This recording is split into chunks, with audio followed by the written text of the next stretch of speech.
Eu tô com um pouco de giz branco hoje. Ô, Tiago, vou te dar uma tarefa. Tenta arrumar giz branco, talvez no ensino, talvez na sala. Sala 210, eu acho que eles devem ter lá. Pede lá a caixa de giz branco para mim. Mas vamos começar. Então vamos continuar provando coisas sobre frações contínuas. A gente provou várias coisas na aula passada na direção de que frações contínuas fornecem boas aproximações por racionais de um dado número real, especialmente para um dado número irracional, né? A gente vai fazer alguns resultados na direção recíproca, digamos, né? Na direção de que boas aproximações têm que vir da fração contínua.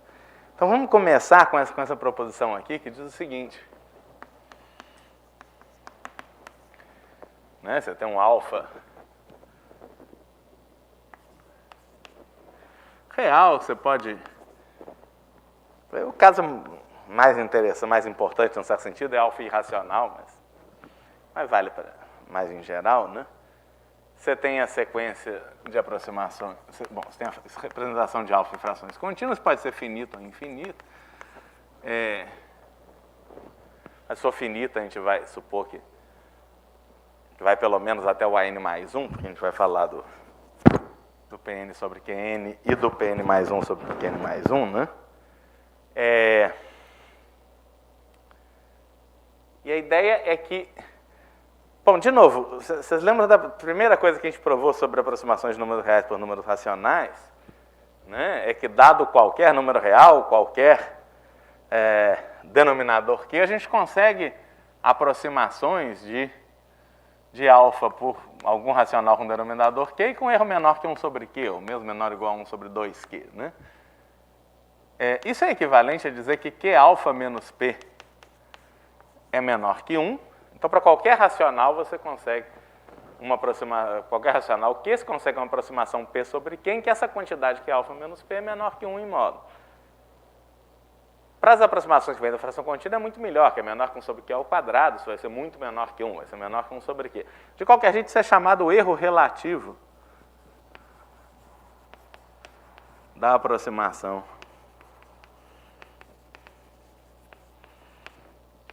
de alfa por P sobre Q.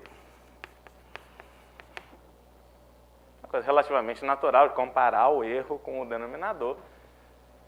E a primeira coisa que a gente faz é dividir essas duas coisas, ou seja, multiplicar o erro absoluto pelo denominador Q e obter essa quantidade, que é alfa, módulo de Q alfa menos P.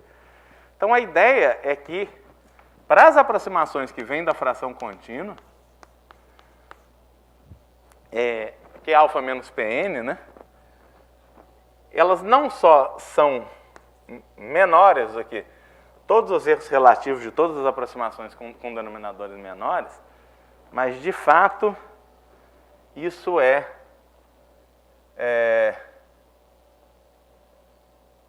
menor ou igual, né, que alfa menos P para qualquer P inteiro, e Q menor, não só que Qn, mas menor que Qn mais 1, que é o próximo denominador Obrigado. Que é o próximo denominador da representação em frações contínuas de alfa. E, além disso,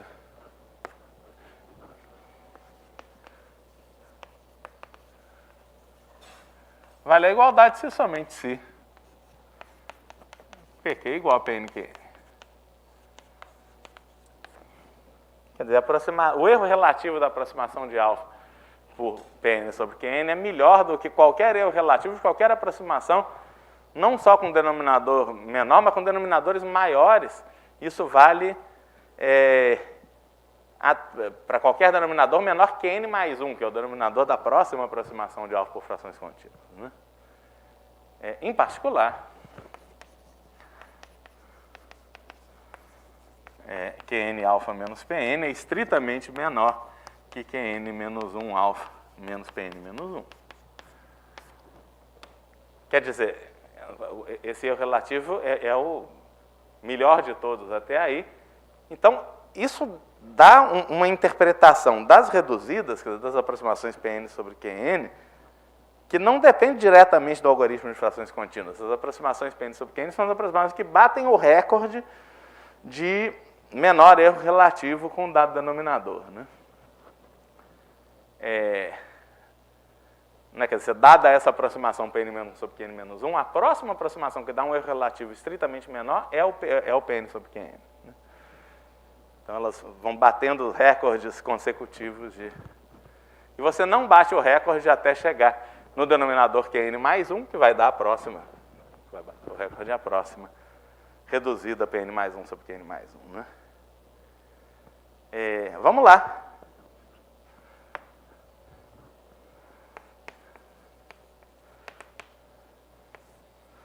Suponha que Q é menor que Qn+1 e que P sobre Q é diferente de Pn sobre Qn. Claro, o caso da igualdade vai dar o caso da igualdade, quer dizer, se P for igual a Pn, Q é igual a Qn.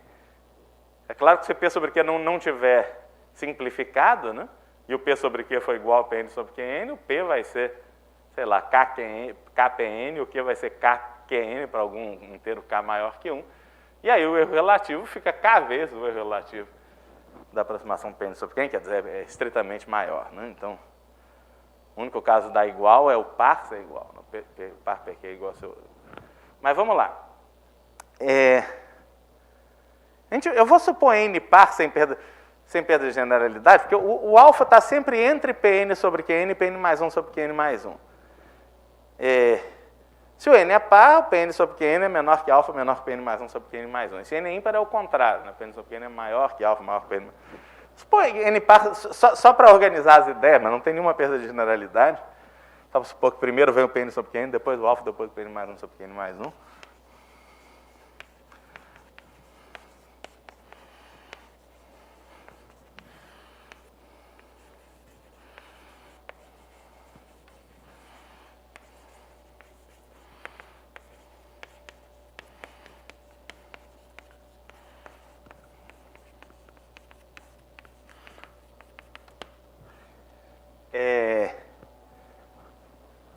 E como o Q é menor que Qn+1, P sobre Q menos Pn+1, menos Pn sobre Qn, perdão, né? É Pqn menos Pnq sobre Qqn é pelo menos 1 sobre Qqn. Né? Porque isso não é zero, estou supondo que P sobre Q não é Pn sobre Qn. Então, o numerador é maior ou igual a zero, tem que ser estritamente positivo, portanto, tem que ser pelo menos 1, porque é inteiro. Né?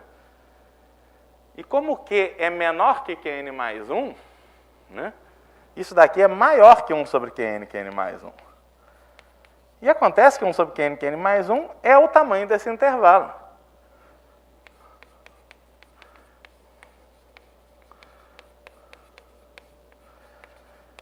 Né?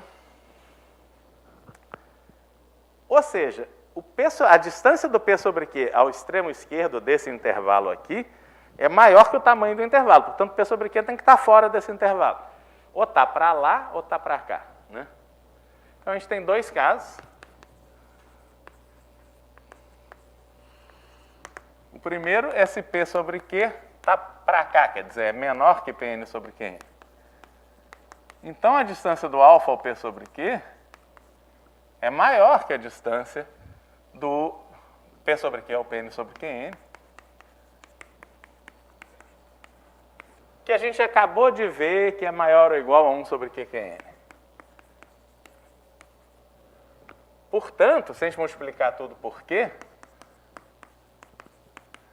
isso aqui dá maior do que 1 sobre Qn, que obviamente é maior que 1 sobre Qn mais 1, que é maior que Qn alfa menos Pn. Né? Pois a gente sabe, né?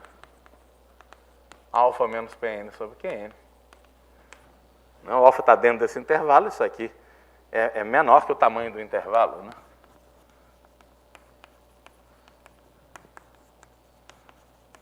Que é 1 sobre Qn, Qn mais 1. Então, se você multiplica por Qn, o erro relativo, Qn alfa menos Pn, é estritamente menor que 1 sobre Qn mais 1. Né?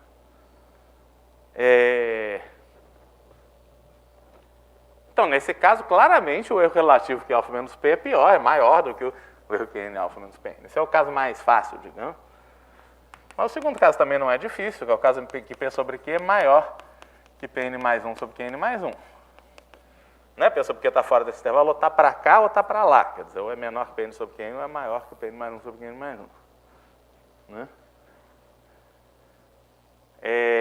Nesse caso, né, alfa menos P sobre Q, né, é maior que Pn mais 1 sobre Qn mais 1 menos P sobre Q, que é Qn mais 1 menos Pqn mais 1 sobre Qn mais 1, como antes isso é maior ou igual que 1 sobre Qn mais 1, e, portanto, multiplicando tudo por Q, que alfa menos P é maior que 1 sobre Qn mais 1, que é maior que Qn alfa menos P. E acabou, né? As reduzidas das frações contínuas, elas batem os recordes consecutivos de menor erro relativo, né? Elas dão a caracterização alternativa das reduzidas.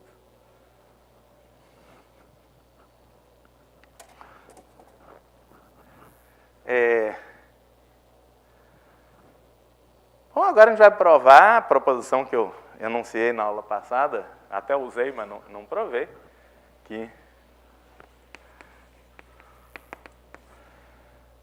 nessas mesmas condições, alfa menos P sobre Q menor que 1. Então, tem uma condição que não fala de erro relativo, nem de reduzidas nem nada, simplesmente você tem uma aproximação racional com erro menor que a metade do inverso do quadrado do denominador. Não é P Q inteiros, Q é positivo, né? Então, isso implica que existe N natural, tal que P sobre Q é Pn sobre Qn.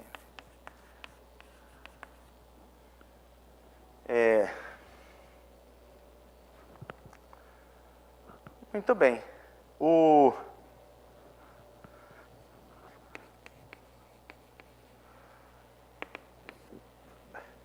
A sequência dos Qn a partir do Q1 é estritamente crescente. Em algum momento você vai passar do Q. Né? Eu vou supor que alfa é irracional para simplificar, né? Se alfa racional também é verdade, a gente pode olhar separado. Então, vamos pensar que a gente está provando no caso alfa irracional, depois a gente pensa que acontece alfa racional. Né? Mas a prova é a seguinte. A prova também vai funcionar no caso alfa racional, mas eu preciso que exista algum denominador Qn mais 1 da fração contínua do alfa que seja maior que o Q. Né? Então ela começa assim, existe um N natural, tal que Qn é menor ou igual a Q, menor que N mais 1. Então, o primeiro denominador que fica maior que o Q. Né? A gente vai provar que não tem gente que P sobre Q é igual a Pn sobre Qn.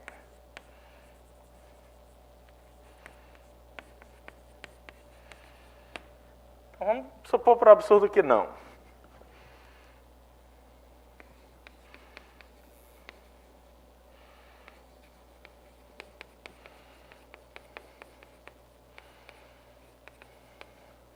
A gente também vai supor que N é par sem perda de generalidade, só para fazer mesmo.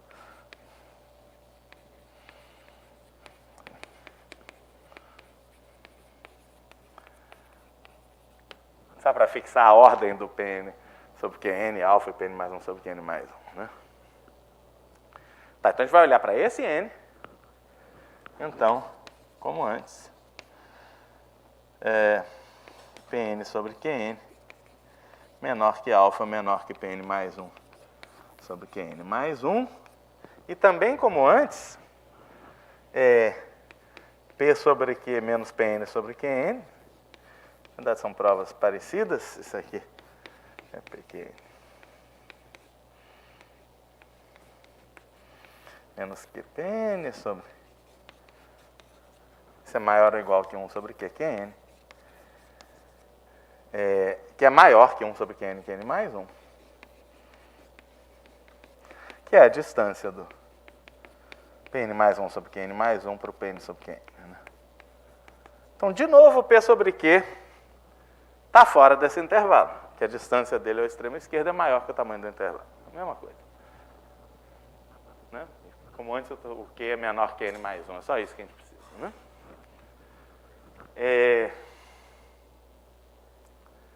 Então, de novo, a gente tem dois casos.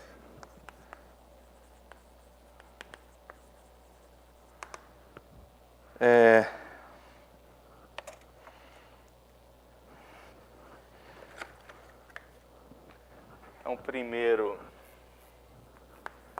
é P sobre Q menor que Pn sobre Qn. E nesse caso, exatamente como antes, alfa menos P sobre Q é maior que Pn sobre Qn menos P sobre Q, que é maior ou igual a 1 sobre QQn. E como Q é maior ou igual a Qn, né? Isso é maior ou igual a 1 sobre Q2. Que é maior que 1 sobre 2Q2. Absurdo, né? Então não dá, nesse caso, alfa menos P sobre Q não pode ser menor que 1 sobre 2Q2. No segundo caso, P sobre Q é maior que Pn mais 1 sobre Qn mais 1. Esse é um pouco mais difícil. O que a gente consegue garantir aqui é que alfa menos P sobre Q, né? Como isso lá, é maior que Pn mais 1 sobre Qn mais 1 menos P sobre Q. Né?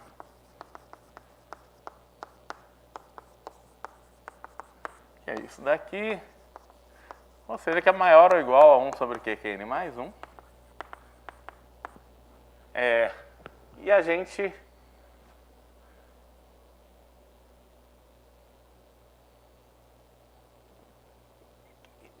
vai usar, na verdade, duas expressões, né? Porque isso daqui, por outro lado, não, então tudo bem, isso aqui é igual a isso, que é maior ou igual a 1 sobre QQn mais 1. Por outro lado, o que é isso? É a distância do, estou supondo que o P sobre Q está para cá, né? Então isso aqui é essa distância do P sobre Q ao Pn mais 1 sobre Qn mais 1. Eu posso escrever como essa distância do P sobre Q ao Pn sobre Qn menos essa distância. Que eu sei quanto é que é, 1 sobre Qn, Qn mais 1. Então isso daqui eu posso escrever nesse caso como Pn sobre Qn menos P sobre Q menos Pn sobre Qn menos Pn mais 1 sobre Qn mais 1. E isso como isso aqui é maior ou igual, né? Como a gente já viu, isso é sempre maior ou igual que 1 sobre QQn, né? Isso aqui é igual a 1 sobre Qn, Qn mais 1. Então, se igualar os denominadores, isso é Qn mais 1 menos Q sobre QQn, Qn mais 1.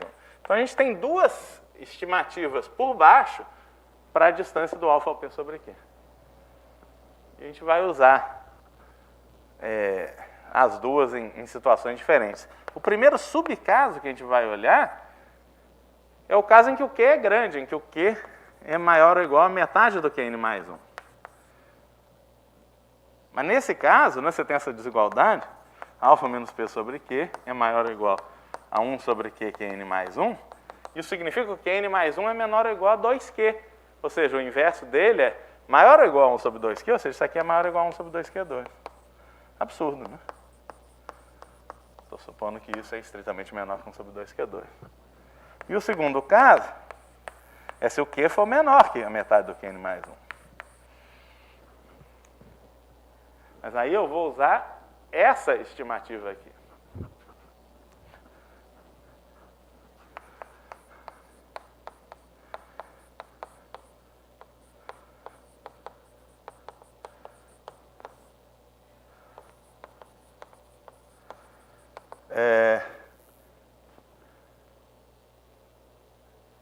Se você quiser, eu posso escrever isso aqui como... Eu divido tudo por Qn mais 1. Isso aqui, Qn mais 1 sobre Qn mais 1 é 1.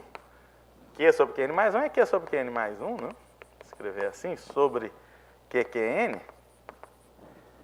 Só que eu estou supondo que Q sobre Qn mais 1 é menor que meio. Então, o numerador é maior que meio. Né? 1 menos uma coisa que é menor que meio. Isso é maior que 1 sobre 2 QQn. Como Q é maior ou igual a Qn, isso aqui é maior ou igual a 1 sobre 2 Q2. Absurdo de novo. Então, acabou a prova. Né?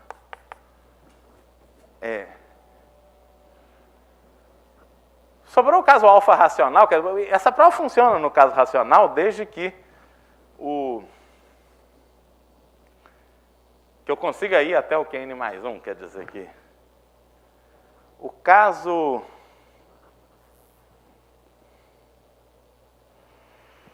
Se alfa é igual a R sobre S, né? Se o S, quer dizer, a última aproximação do alfa, quando você é um racional, a última aproximação, o último PK sobre QK é o R sobre S. Né? Se o S for maior que Q, a mesma prova funciona. Existe um Qn mais 1 que é maior que Q na fração contínua do alfa. Né? Então, o caso em que essa prova não funciona é o caso em que o S é menor ou igual a Q. Né? Mas nesse caso, né, eu pego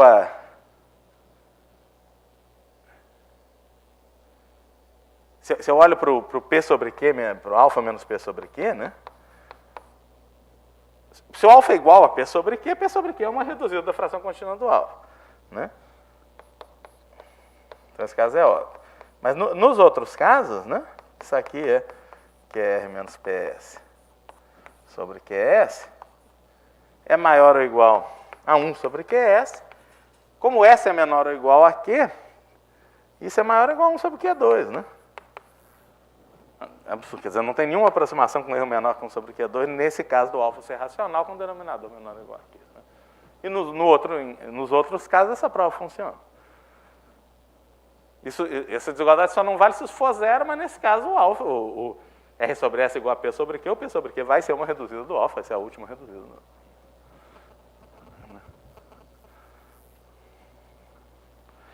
Não é assim.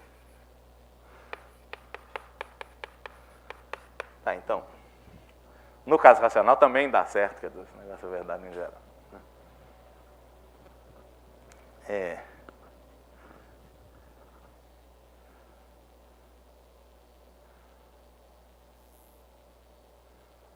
Muito bem.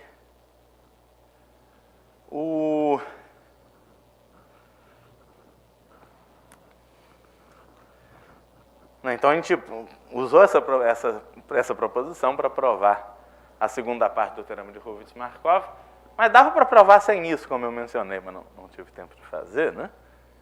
Que é o seguinte, né? O que diz a segunda parte do Hurwitz-Markov? Que razão áurea menos P sobre Q menor que, para todo epsilon positivo, 1 sobre raiz de 5 mais epsilon Q2, que só tem um número finito de soluções.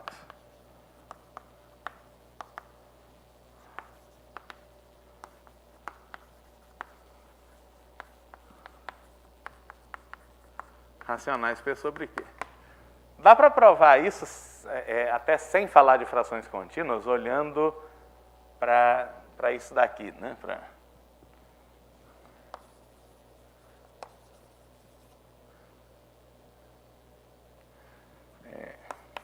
P2 menos PQ menos Q2. Né? Isso é... Bom, isso aqui fatora, né? x2 menos x menos 1 igual a 0, né? As raízes dão 1 mais ou menos raiz de 5 sobre 2, né? Isso daqui, se você botar Q ao quadrado em evidência, fica exatamente x2 menos x menos 1, onde x é P sobre Q. Então, isso aqui você pode escrever como Q2 P sobre Q menos 1 mais raiz de 5 sobre 2 P sobre Q menos 1 menos raiz de 5 sobre 2. Ou, em outras palavras, então, particular, isso não é zero, né? Porque se isso for zero, com Q positivo, né? P e Q inteiro, significa que ou P sobre Q igual a 1 mais raiz de 5 sobre 2, ou P sobre Q é 1 menos raiz de 5 sobre 2, mas esses dois caras são irracionais, como a gente já sabe. Então, isso aqui não é zero, isso aqui não é zero, então isso é um inteiro não nulo. Em vez de considerar, vou escrever, temos 1 menor ou igual que isso. Isso aqui é um módulo no inteiro não nulo.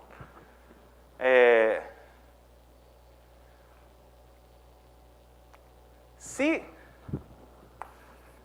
1 mais raiz de 5 sobre 2 menos P sobre Q menor que 1 sobre raiz de 5 mais epsilon Q2, então isso aqui em módulo, né? Desculpa, esqueci de botar o módulo.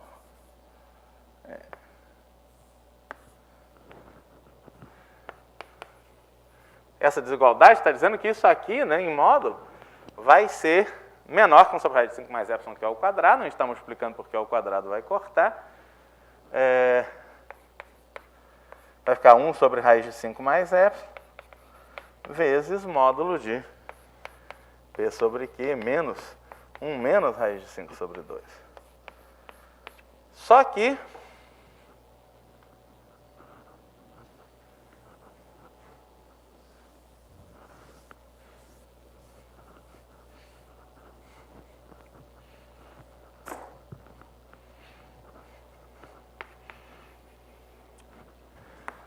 P sobre Q menos 1 menos raiz de 5 sobre 2, pode usar a desigualdade triangular, é menor ou igual a P sobre Q menos 1 mais raiz de 5 sobre 2, mais 1 mais raiz de 5 sobre 2, menos 1 menos raiz de 5 sobre 2.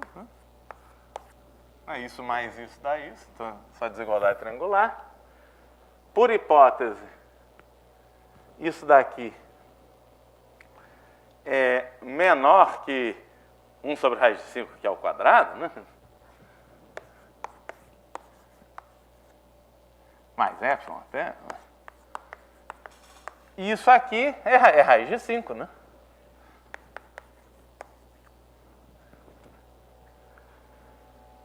Então,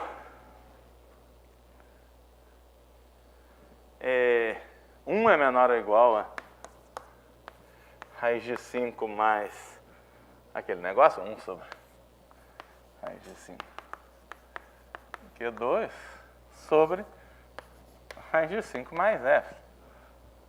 E, portanto, isso aqui tem que ser maior que F, não é? 1 sobre raiz de 5 Q2, que é maior que 1 sobre raiz de 5 mais epsilon Q2, isso tem que ganhar do E, tem que ser maior ou igual a epsilon, né? E, portanto, o que Q2 é menor que 1 sobre epsilon raiz de 5, isso só dá, ou seja,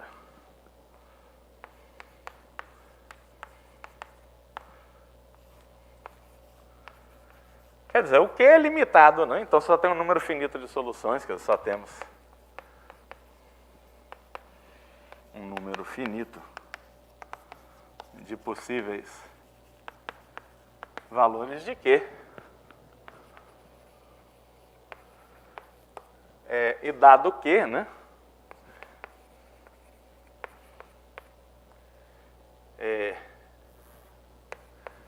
Q vezes 1 mais raiz de 5 sobre 2 menos P, né? Você multiplica tudo isso aqui por Q, isso aqui é menor que 1 sobre raiz de 5 mais epsilon vezes Q. Bom, que em particular é menor que 1, né? Então o P está a uma distância no máximo 1 desse negócio, que é um irracional. Ou seja, o P é a parte inteira de Q, 1 mais raiz de 5 sobre 2, ou P, isso arredondado para cima, né? Ou mais 1. Tanto faz. Então, só tem um número finito de possíveis valores de Q, dado que só tem, no máximo, 2 valores possíveis de P, né? De fato, na verdade, um só, mas deixa para lá. E acabou. Né? Logo, temos apenas um número finito.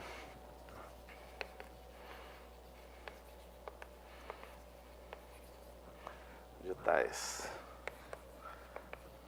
PQ. Na verdade, o argumento da aula passada dá uma estimativa até mais precisa. A gente provou que, né, se a gente olhar a prova com cuidado, né, com o alfa n e o beta n está muito perto do raiz de 5 menos 1 sobre 2. De fato, o beta n é o P sobre Q menos 1, quer dizer, o erro da aproximação do beta n por raiz de 5 menos 1 sobre 2 é esse mesmo, né? Então, de fato, isso mostra que uma desigualdade desse tipo isso é sempre maior ou igual que 1 sobre raiz de 5 vezes Q ao quadrado, mais 1 sobre raiz de 5.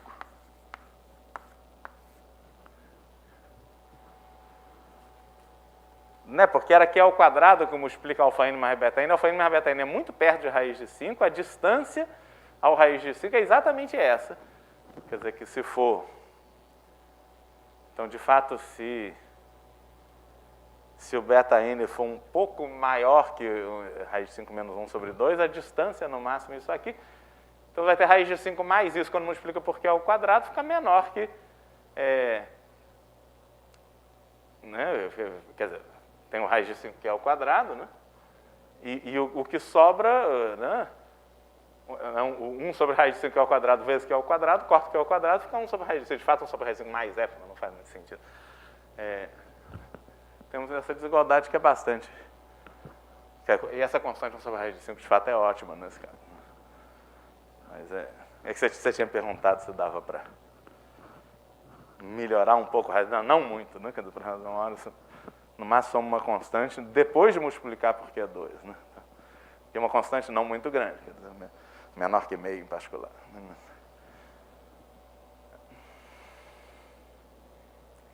Aquela desigualdade vale sempre, né? O que mais? Deixa eu... sim, tem uma coisa que eu queria falar, que é comentar um pouquinho mais sobre a relação entre frações contínuas e a dinâmica da transformação de Gauss. Então, deixa eu começar.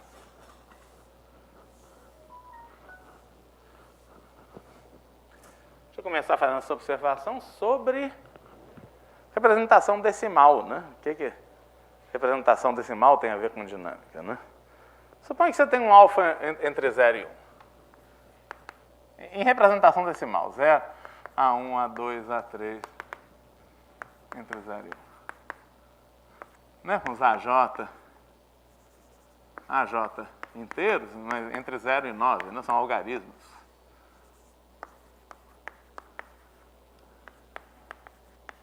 Então, temos um número no intervalo 0, 1 escrito em representação decimal. O que essa representação tem a ver com sistemas dinâmicos? Bom, tem uma dinâmica naturalmente associada a isso, que é uma função do intervalo 0, 1 no intervalo 0, 1,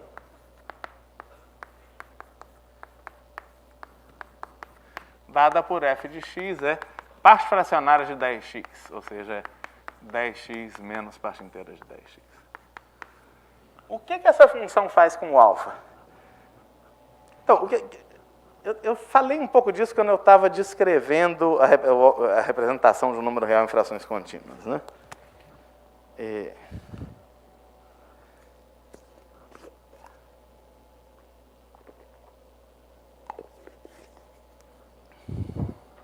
Falei um pouco do quê?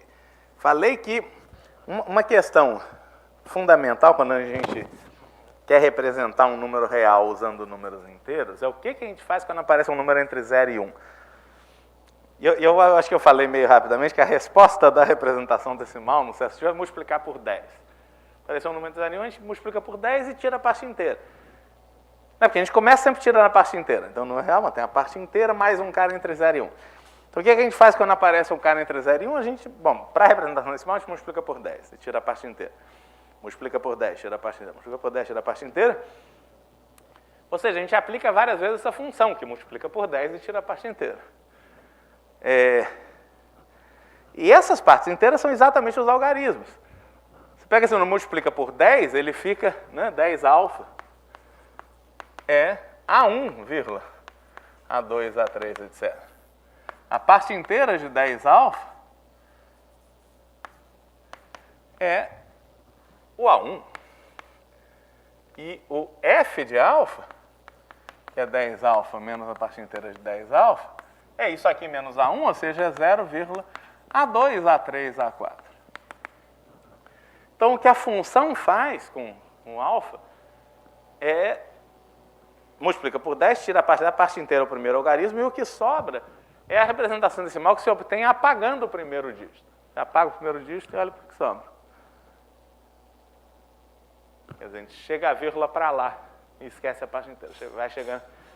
Então, se você aplicar F um monte de vezes, você define F1 igual a Fn mais 1 é F composto com Fn.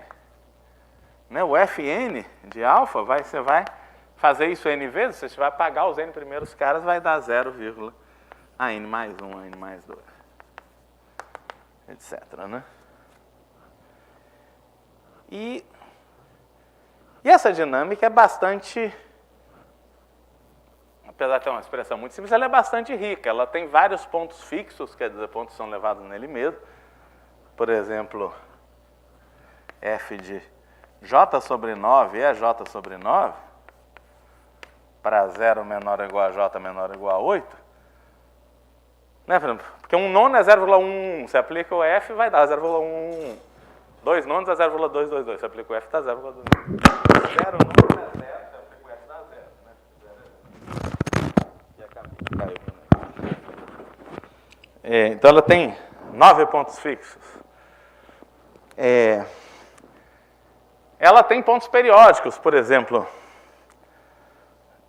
f de 0,121212, etc., é 0,212121. Mas se eu aplico o f de novo, dá ele mesmo. Então, esse cara, que é, sei lá, 12 sobre 99, ou simplificando, 4 sobre 33, ele é um ponto periódico de período 2 da F. E ele tem órbitas densas, por exemplo, para alfa igual a 0,1, 2, 3, 4, 5, 6, 7, 8, 9, 10, 11, 12, 13. Quando você vai escrevendo a representação decimal de todos os inteiros positivos, um depois do outro, não é difícil ver que o conjunto dos Fn de alfa com n natural,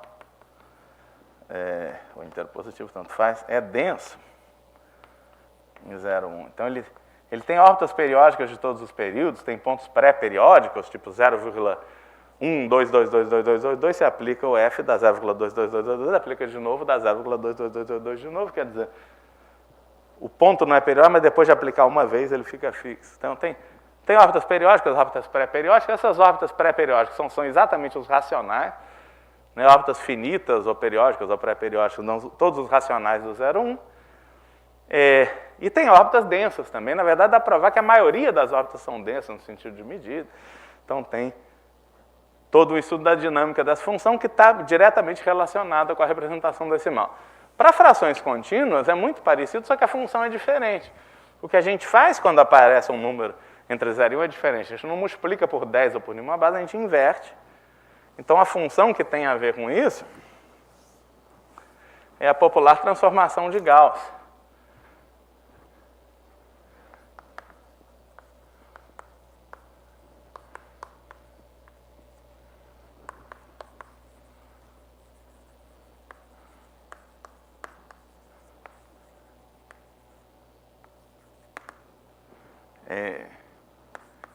O domínio não faz muito sentido no 0, porque no 0 não dá para inverter.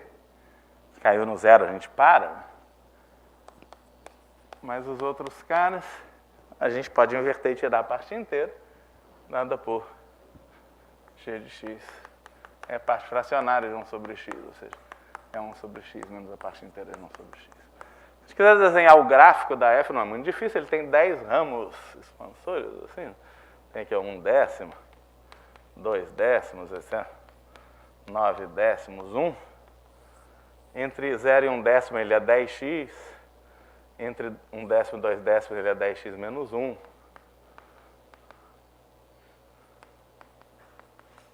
Etc. Entre 9 décimos e 1 ele é 10x menos 9. Né? Isso aqui é o esboço do gráfico da f. A g é um pouco mais complicada. Mas a gente pode esboçar o gráfico dela assim mesmo. Entre meio e 1, ela é 1 sobre x menos 1.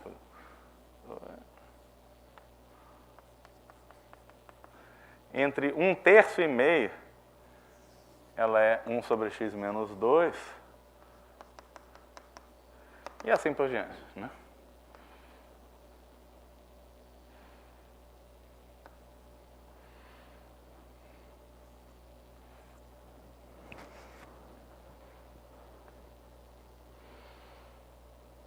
Então, tem infinitos ramos. Você pega o gráfico 1 sobre x, corta e joga tudo dentro do intervalo 0. Né? E ela faz o mesmo papel para frações contínuas do que o f faz para a representação decimal. Se alfa é 0, A1, A2, A3, etc., é um cara no intervalo 0, 1, ou 0, 1 aberto, né?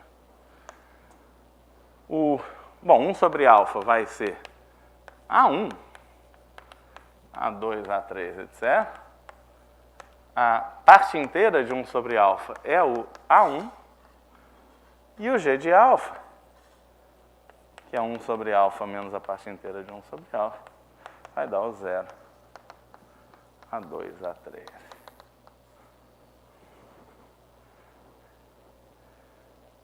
O f tinha 9 pontos fixos, né? Mas a g tem infinitos. A g tem infinitos pontos fixos. Alfa k, né? Tá, esse ponto fixo quer dizer que g de alfa k é o próprio alfa k, né? K maior ou igual a 1, dados por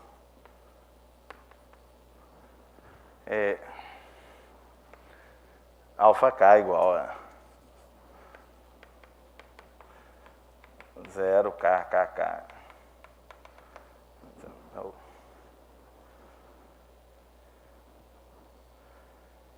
Dá para dizer explicitamente quem é esse cara, né? Tem alguns exemplos que a gente conhece. O alfa 1, por exemplo, é raiz de 5 menos 1 sobre 2. O alfa 2 é raiz de 2 menos 1, né? 0, 2, 2, 2, 2, 2. Em geral, né? O alfa k tem essa propriedade, que 1 sobre alfa k é raiz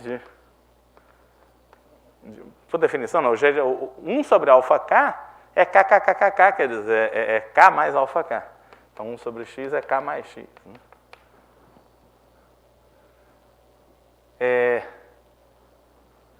Ou seja, se você igualar os denominadores, então vai dar x2 mais kx menos 1 igual a 0. E é positivo, né? O alfa k é menos k mais raiz de K2 mais 4 é raiz de K2 mais 4 menos K sobre 2. Né? Para cá é igual a 1 da raiz de 5 menos 1 sobre 2, para cá é igual a 2 da raiz de 8 menos 2 sobre 2, ou seja, 2 raiz de 2 menos 2 sobre 2, ou seja, raiz de 2 menos 1, e assim por diante. Né?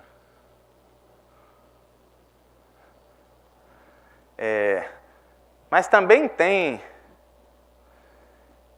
pontos periódicos de todos os períodos, e dá para provar que alfa é pré-periódico ou periódico.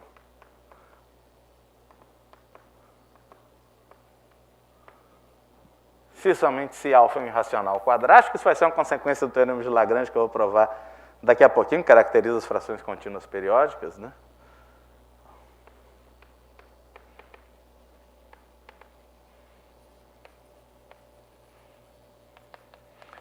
Irracional quadrático é um irracional que é raiz de uma equação do segundo grau com coeficientes inteiros, como nesse caso aqui. Quer dizer, alfa é da forma R mais ou menos raiz de S, com R e S racionais. S positivo, raiz de S irracional.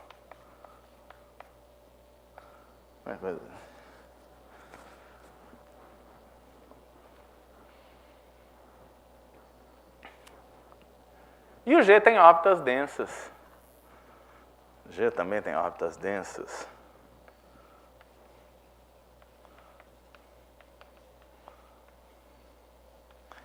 E dá para descrever, de fato, a estatística das órbitas típicas, quer dizer, para quase todo alfa, a órbita se distribui mais ou menos do mesmo jeito. Aqui, por exemplo, para quase todo alfa, a órbita do alfa pela F, quer dizer, esse conjunto Fn de alfa, não só é denso em 0,1, mas é uniformemente distribuído em 0,1. Em cada intervalo, ele passa uma proporção do tempo proporcional ao tamanho do intervalo. Isso tem a ver, bom, com F ser expansora, a gente chama de ergóide. Tem uma medida invariante natural, que nesse caso é a medida de Lebesgue.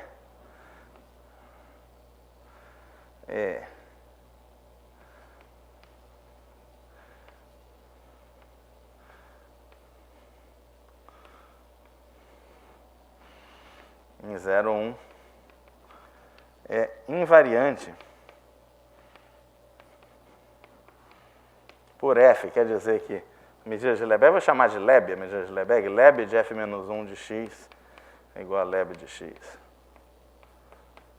para qualquer x contido em 0,1 mensurável, né?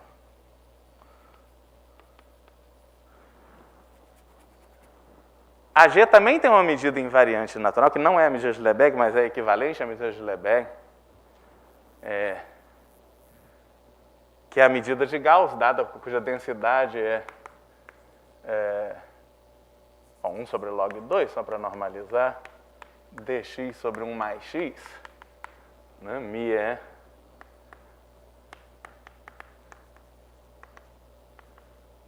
invariante pela transformação de Gauss-G, ou seja, mi de G menos 1 de x é igual a mi de x para qualquer x contido em 0,1 mensurável.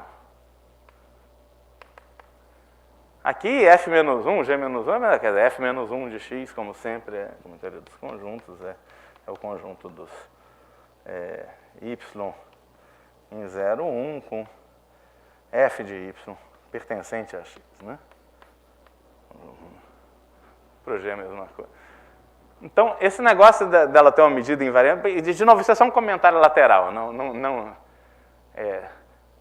teoria da medida não é bem pré-requisito. Quer dizer, a gente vai usar um pouquinho de teoria da medida mais para frente, quando falar da teoria de Quintino, mas certamente teoria ergódica não é pré-requisito desse curso. Mas você vai comentar na monitoria, né? Mas tem consequências bacanas, por exemplo, o fato de ter uma medida invariante que descreve o comportamento da maioria das órbitas tem consequências como a que eu vou escrever agora, por exemplo, para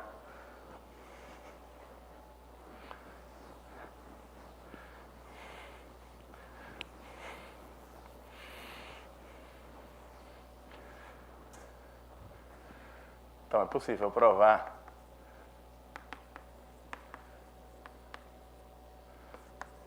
usando essa medida mi, né?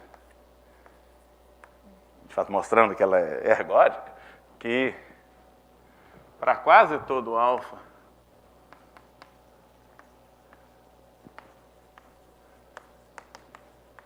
a parte inteira não faz muita diferença, você pode supor que alfa está entre 0 e 1, não faz muita diferença.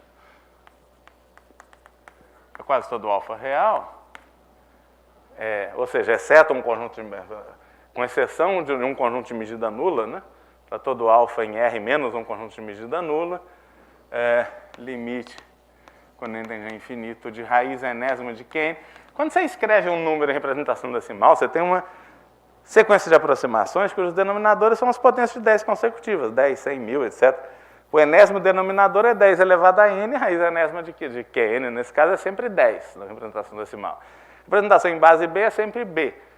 Para frações contínuas, depende do número, né? Porque a sequência dos denominadores depende dos coeficientes a n, tem essa recorrência, né? Que n mais 1 é a n mais 1, que é n mais que n menos 1, que depende dos coeficientes, então depende do número. Mas para quase todo número, o Qn cresce exponencialmente, e quase sempre com a mesma taxa exponencial, que é esse número bacana aqui. É a π² sobre 12 log 2. Que é tipo 3,2758229. Então, para quase todo x, para quase todo alfa, do ponto de vista do crescimento dos denominadores, é como se a representação em frações contínuas fosse uma representação, na base, é a π² sobre 12 log 2, né, nesse sentido. Agora, do ponto de vista da qualidade dos erros, né,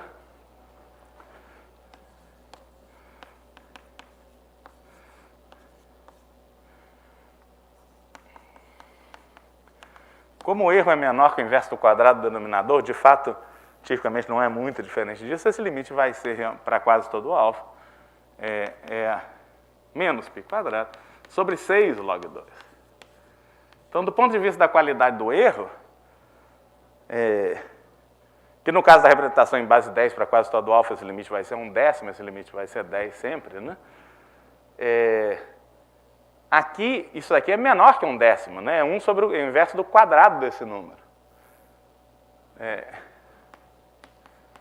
Isso aqui é maior que a raiz² de 10, que é tipo 3,16, então isso aqui é menor que 1/10.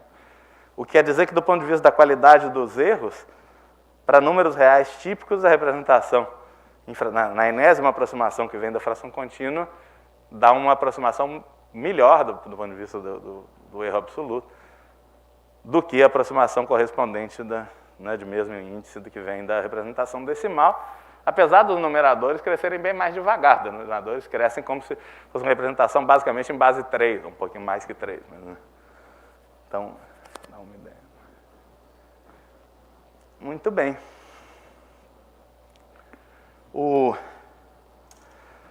São 4, é um bom momento para fazer uma pausa para a gente tomar um café. Vamos tomar um café, 5 minutos a gente volta.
Então vamos...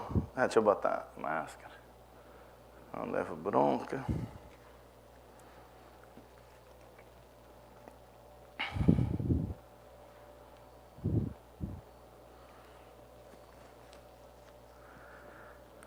Deixa eu dar uma colada, ver se eu esqueci alguma coisa importante.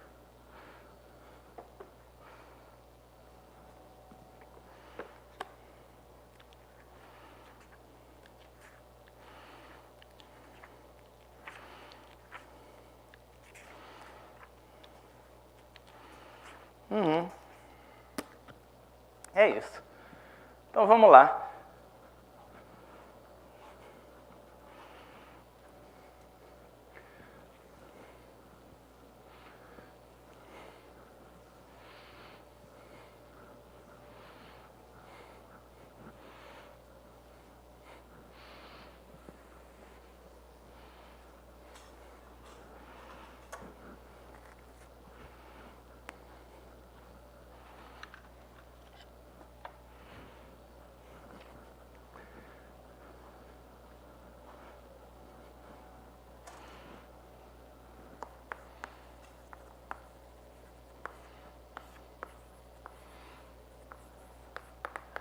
Então você pega um irracional alfa,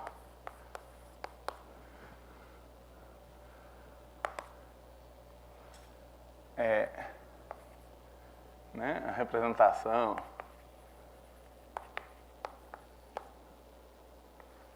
infrações.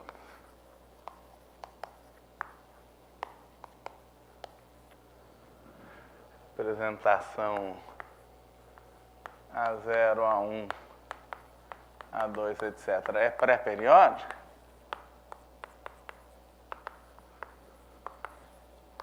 O que quer dizer isso?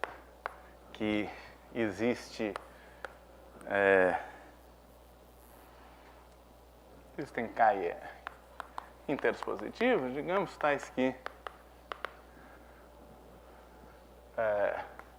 a n mais K é igual a n para qualquer n a partir de R, para qualquer n maior ou igual a R. Né? Então, a partir de um certo ponto, o negócio repete, tem um período, né? Tem AR mais 1, AR mais 2, AR mais K menos 1, depois a R mais... Bom, começa no R, né? AR, R mais 1, AR mais K menos 1, depois AR, R mais 1, AR mais K menos 1, repete infinitas vezes nesse período. Né? Isso se somente se alfa é um irracional quadrático.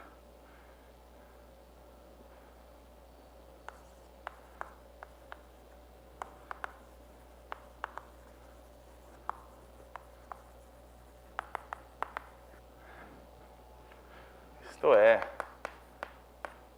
o grau da extensão de Q de alfa para Q é 2. Bom, mas se não ser tão pedante, existem A, B e C inteiros com A diferente de zero. Aqui é alfa 2. Eu já estou supondo que alfa é irracional, né? Então, alfa é irracional e a raiz de uma equação do segundo grau com coeficientes inteiros, né? Coeficiente líder não nulo. Isso é equivalente ao que eu escrevi, quer dizer, alfa, você sabendo que alfa é irracional, alfa é raiz de S com R e S racionais, S positivo. Bom, eu estou supondo que alfa é irracional, portanto, raiz de S é irracional. Né? Muito bem.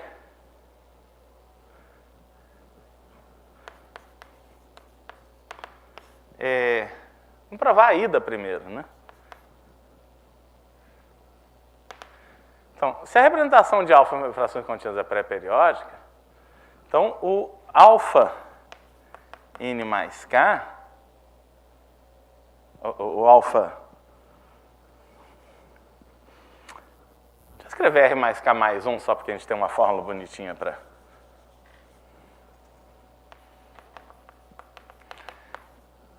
para o alfa n mais 1. Isso aqui é a n mais k mais 1, a n mais k mais 2, a n mais k mais 3, etc.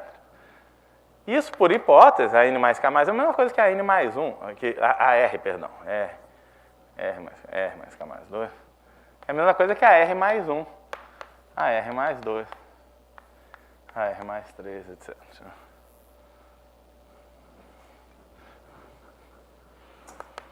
Né? Por hipótese, isso é igual a isso, isso é igual a isso, isso é igual a isso, assim por diante. Né? A partir do R, você soma K no índice, o termo não muda. E isso aqui é a fração contínua que dá alfa R mais 1. E você tem uma fórmula que relaciona o alfa N mais 1 com alfa e vice-versa. Né? A fórmula que relacionava... Vou só lembrar, né? Você tem que o alfa alfa n mais 1 Pn mais Pn menos 1 sobre alfa n mais 1 Qn mais Qn menos 1, né? E se você inverter, você vai ter que o alfa n mais 1 é Pn menos 1 menos alfa Qn menos 1 sobre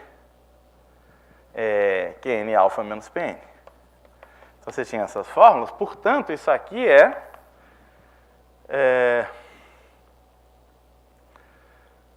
Pn mais K menos, PR mais K menos 1, perdão, menos alfa QR mais K menos 1 sobre alfa QR mais K menos PR mais K, e isso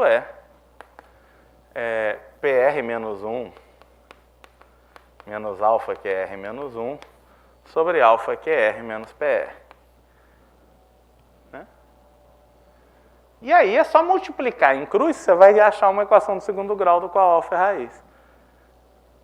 Quer dizer, você vai ter que alfa 2, isso aqui é igual a isso, vamos multiplicar em cruz. Por exemplo, daqui vai ter um menos alfa 2, QR mais K menos 1, e lá tem um menos alfa 2, QR mais K, QR menos 1. Então, QR menos 1, QR mais K, né?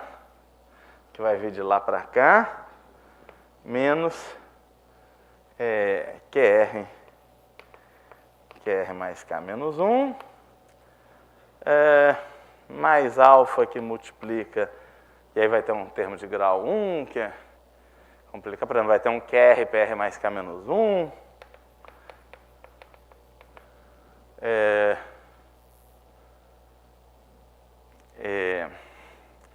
Aqui vai ter isso com PR.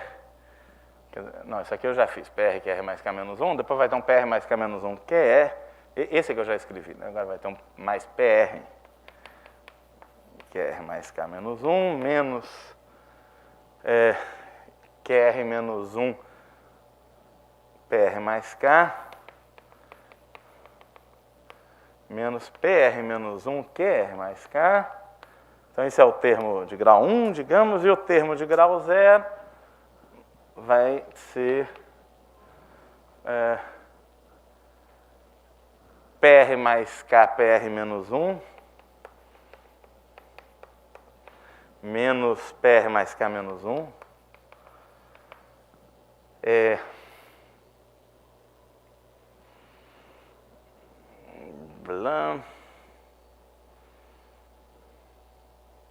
né? Pronto. Então, isso aqui é 0. Então, alfa é a raiz de uma equação do segundo grau com coeficientes inteiros, mas eu preciso checar que isso aqui, por exemplo, não é identicamente nulo, né? Por exemplo, que o coeficiente de x de alfa ao quadrado não é, que esse cara não é 0, né?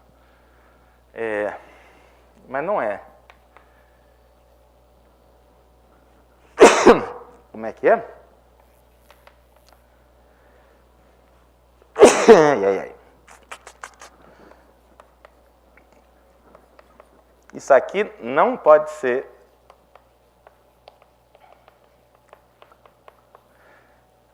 zero, porque senão passa para lá, isso aqui é igual a isso, você divide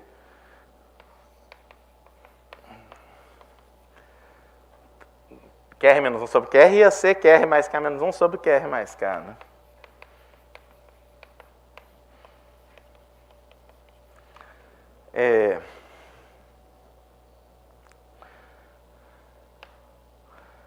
Isso é absurdo, né?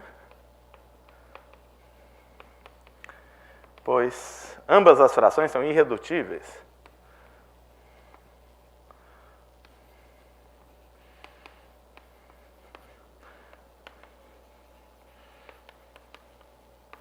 E esse denominador é maior, né? QE mais K é estritamente maior que QR. Tá? Então isso termina a prova. Por que são irredutíveis? Por causa da identidade de sempre, né? Pn mais 1 QN menos PN. QN mais 1 é menos 1 AN. Então, em particular, o MDC do QN mais 1 é sempre 1. Né? Não, o cara que divida esse cara e esse cara ao mesmo tempo tem que dividir menos 1 AN. Né? Então, esses caras são dois denominadores consecutivos, esses caras também são dois denominadores consecutivos, então essas duas frações são irredutíveis.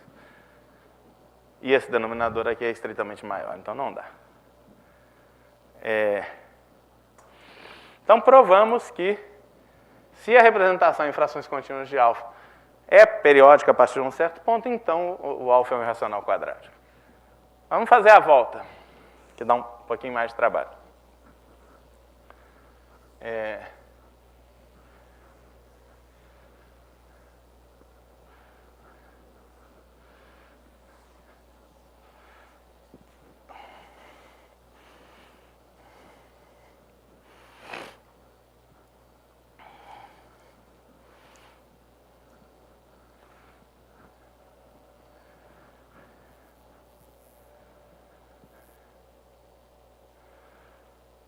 Muito bem.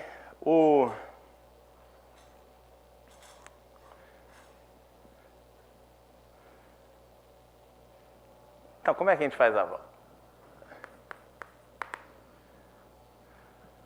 A gente vai usar essa expressão aqui, que relaciona alfa com alfa n mais 1, e vai usar a hipótese de que alfa é um irracional quadrático, quer dizer que alfa é a raiz de uma equação do segundo grau com coeficientes inteiros. Né?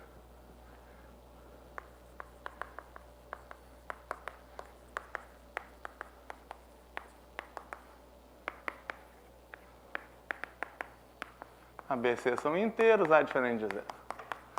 O que eu vou provar é que cada alfa n, ou cada alfa n mais 1, né, também vai ser um irracional quadrático, vai ser raiz de uma equação polinomial, uma equação do segundo grau com coeficientes inteiros, com coeficiente líder não nulo. Isso vai sair explicitamente daquela igualdade. Deixa eu tomar um café.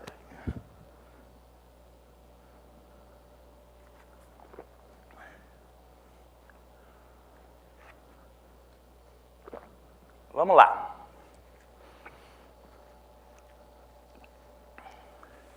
Primeiro, por que eu quero fazer isso? Porque basta provar, né, basta provar que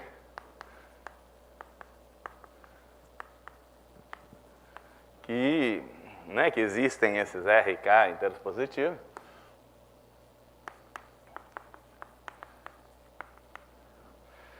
Tais que alfa R mais K igual a alfa R, né? Porque isso aqui, pela unicidade da representação em frações contínuas, né? A representação em frações contínuas disso é AR mais K mais 1, etc. Isso aqui é AR. Então, se essas duas frações contínuas são iguais, não tem jeito. Isso tem que ser igual a isso, isso tem que ser igual a isso, isso tem que ser igual a isso, assim por diante. Quer dizer, você tem a n mais k igual a n para todo n maior ou igual a r, né, que é o que a gente quer. Tá? Isso é equivalente a dizer que, quer dizer, então a sequência dos alfa n é periódica, né? Isso equivale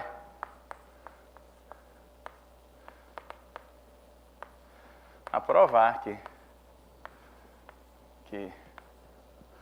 alfa n ou alfa n mais 1, tanto faz, um n natural, esse conjunto é finito.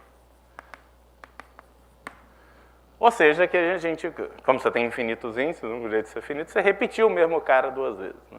Você vai ter dois caras iguais nessa sequência, que é exatamente o que a gente está dizendo aqui, que tem dois caras iguais nessa sequência. Tá?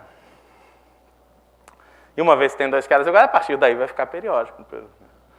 Né? Então, vai ser finito. Então é isso que a gente vai provar. E para isso a gente vai provar que os αn mais 1 todos são raízes de alguma equação do segundo grau com coeficientes inteiros. E a gente vai ver que os coeficientes dessas equações estão limitados. Isso resolve a nossa vida, porque então você vai ter um número finito de possibilidades para as equações do segundo grau e, portanto, vai ter só um número finito de possibilidades para os caras, para as raízes αn mais 1. Né? Então a estratégia vai ser essa. A coisa é que temos... Quem que é alfa? Alfa é αn mais 1 Pn mais Pn menos 1 sobre αn mais 1 Qn mais Qn menos 1 ao quadrado mais B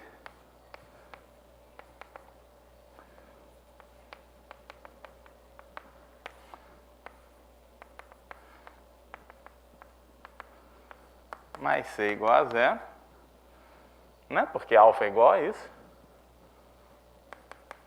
E, portanto, αn mais 1 é a raiz de AN x2 mais BNX mais CN com quem é o AN? Vai ter um APN ao quadrado aqui, αn mais 1 ao quadrado.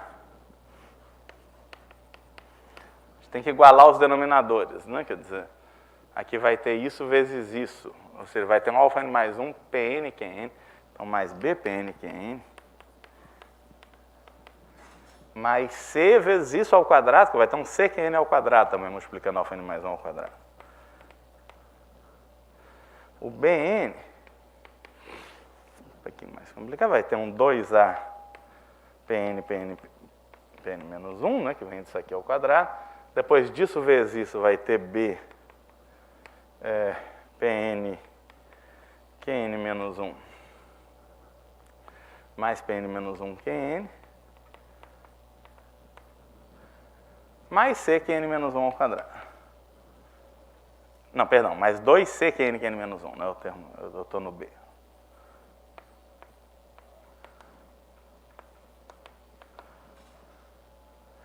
E o Cn é APN menos 1 ao quadrado mais B, Pn menos 1, Qn menos 1 mais C, Qn menos 1 ao quadrado. Olha lá, então o Cn é igual a N menos 1, né?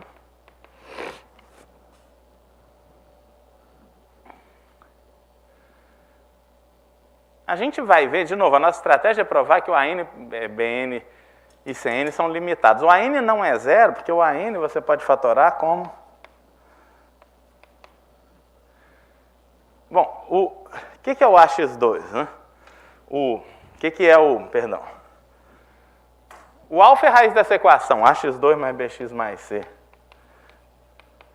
igual a zero. Então isso se fatora como A, x menos alfa tio. Onde alfa tio é a outra raiz dessa equação. Né?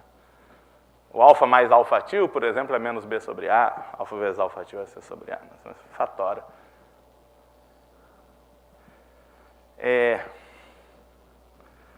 Então, o módulo de AN é módulo de A vezes... A gente agora usa essa fatoração, mas para fatoração eu vou botar o Qn ao quadrado em evidência. Vai ficar... Se eu boto Qn ao quadrado em evidência, fica APN sobre Qn ao quadrado mais Bpn sobre Qn mais C. Quer dizer, fica exatamente o valor dessa função do segundo grau para x igual a Pn sobre Qn. Então, nessa fatoração, eu vou ter Pn sobre Qn menos alfa, Pn sobre Qn menos alfa tio. Vê se vocês concordam. Porque o A Pn sobre Qn menos alfa, Pn sobre Qn menos alfa tio, né? AX menos alfa x menos alfa tio é AX2 mais BX mais C para x igual a PN sobre QN. Isso em módulo, quer dizer, é o A PN sobre QN ao quadrado mais B PN sobre QN mais C.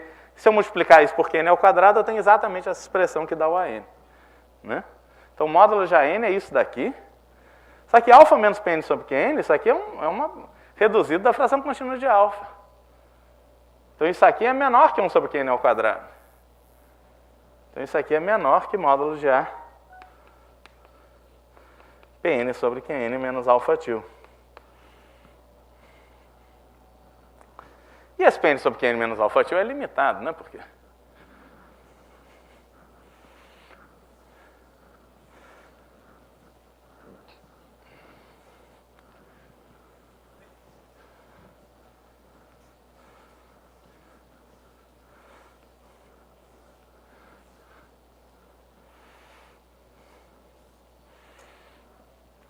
Né?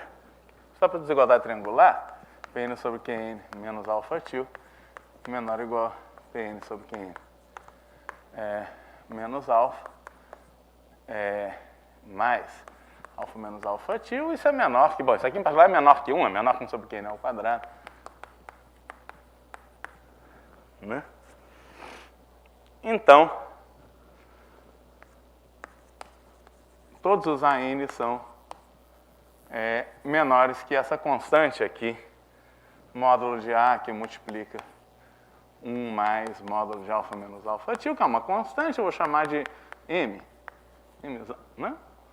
Constante, coisa que não depende de N. E de graça a gente também tem que módulo de Cn, porque o Cn é o AN menos 1, você tem a mesma estimativa. Não tudo aí, não tudo. Então, os AN e os Cn são limitados. Além disso, o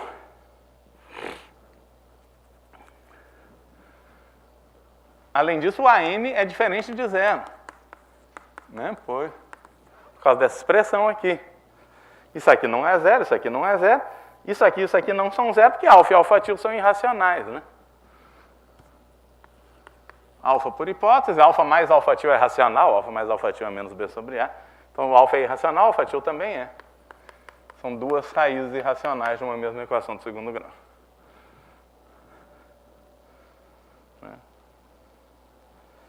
Então, nem isso é zero.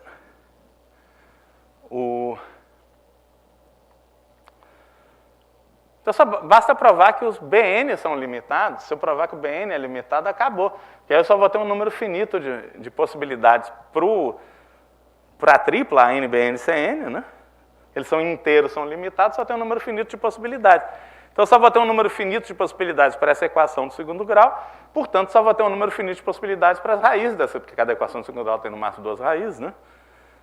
Então, eu vou ter um número finito de possibilidades para esse pro conjunto, para os valores do alfa n mais 1, eu tenho que repetir em algum momento, porque às vezes quando vai ser finito e acabou. Então, basta provar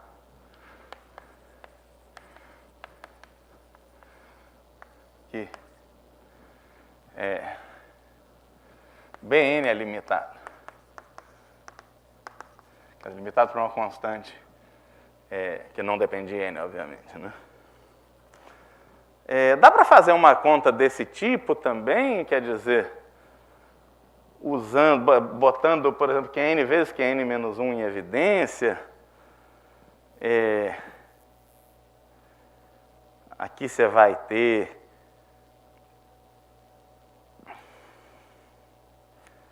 a soma do Pn sobre Qn com Pn menos 1 sobre Qn menos 1.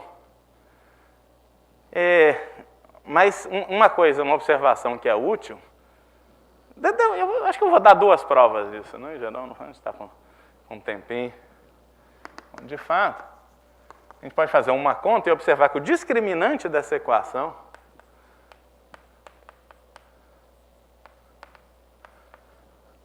de fato é constante, quer dizer, não depende de n. Mas por que é isso? Se a gente fizer a conta, né, a expressão parece complicada, mas, por exemplo, vai ter o B2 original daqui. Vai ter B2 que multiplica isso aqui ao quadrado menos 4 vezes isso vezes isso. Então, B2 vai estar multiplicando isso ao quadrado menos 4 vezes isso vezes isso, vai dar isso ao quadrado, Pn ao quadrado, Qn menos 1 ao quadrado, menos 2 vezes isso, porque vai ter um mais 2 daqui, menos 4 daqui. Então, menos 2 vezes mais isso ao quadrado, que é Pn, Qn menos 1, menos Pn menos 1, Qn ao quadrado. De fato, isso vai acontecer com todos os termos. Então, quando a gente faz a conta formalmente, né, depois de cancelar umas coisas, o resultado vai ser isso aqui vezes Pn, Qn menos 1, menos Pn menos 1, Qn ao quadrado. Só que isso aqui é menos 1 elevado a n menos 1. Então, isso aqui dá 1, sempre isso é B2 menos 4AC. Para todo n metodo. Deixa os detalhes para vocês, mas formalmente a conta dá isso. Quer dizer, o discriminante nunca muda. Não é tão isso, basta ver que depois de uma operação de inverter ou diminuir uma constante, o discriminante não muda, porque a gente está iterando esse tipo de coisa, né? Então, quando você tem uma equação de segundo grau, se alfa é raiz disso, 1 sobre alfa é raiz de C alfa ao quadrado mais B alfa mais A igual a zero, que tem o mesmo discriminante. Não é difícil ver que se você faz uma translação no alfa menos 1 inteiro, né? Você faz a mesma translação no conjugado do alfa, o discriminante tem a ver com a diferença das raízes ao quadrado, quer dizer, não é difícil ver também que o discriminante não muda. Quando você faz isso um monte de vezes, não vai mudar nunca. Mas de qualquer jeito, você pode fazer essa conta explicitamente, vai dar formalmente isso aqui, e isso aqui é 1. Né? Menos 1. Que menos 1 é n menos 1 ao quadrado. E aí ficou fácil provar que o Bn é limitado, porque o Bn2 vai ser B2 menos 4AC mais 4AN sem N, só que a N e Cn são limitados, tem módulo menor que M, isso aqui é menor que B2 menos 4AC, mais M2, né? Mais 4M2. Né? A N e Cn em módulo são menores que esse Mzão lá, que é uma constante explícita. E, portanto, o Bn ao quadrado está limitado, portanto, o Bn está limitado. Né? Então, isso termina a prova. Eu prometi fazer uma prova mais direta. Então, alternativamente, Bn, se eu botar Qn e Qn menos 1 em evidência, eu vou ter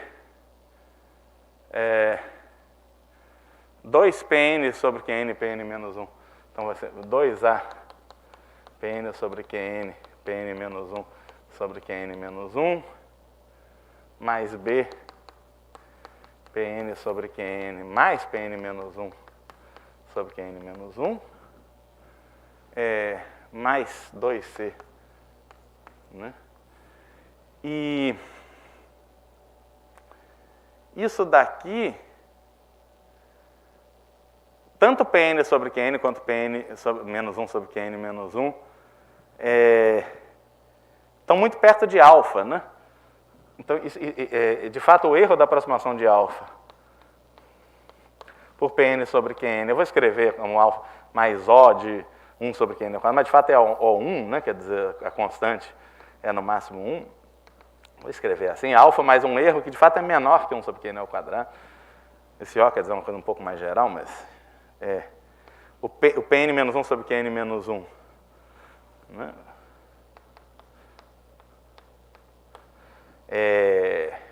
Também é alfa, mas agora é O de 1 sobre... Perdão, aqui é O de 1 sobre Qn mais 1 até, mas bom, vou deixar assim. Qn menos 1 ao quadrado, mais B... Aqui é a mesma coisa, vou escrever 2 alfa, mais... Bom, mais O disso, né? Basta botar isso aqui que é maior... mais 2C. Essa parte aqui, ó, 2A alfa ao quadrado mais 2B alfa mais 2C dá 0, né? Então, sobra só esses termos com O grande. O maior deles, quer dizer, você vai ter alfa vezes isso, mais alfa vezes isso, vai ser... Na verdade, o erro da aproximação de alfa Pn menos 1 sobre Qn menos 1 é menor que 1 sobre Qn menos 1 Qn, né? Eu vou usar isso aqui. Né? Esse termo aí. Bom, isso é menor, isso aqui eu posso deixar assim. Aqui também eu vou botar Qn menos 1 Qn. Né? Porque é o pior erro da aproximação de alfa Pn menos 1 sobre Qn menos 1. E aí, né? Aqui tem um erro que é O de 1 sobre Qn ao cubo, Qn menos 1, que é muito menor que isso aqui, que é O de uma constante, né, que é o alfa vezes 1 sobre Qn menos 1 Qn. Aqui é melhor, é alfa sobre Qn ao quadrado, que é menor ainda. Aqui tem uma constante sobre Qn menos 1 Qn. Então isso aqui é O de, quer dizer, Qn menos 1.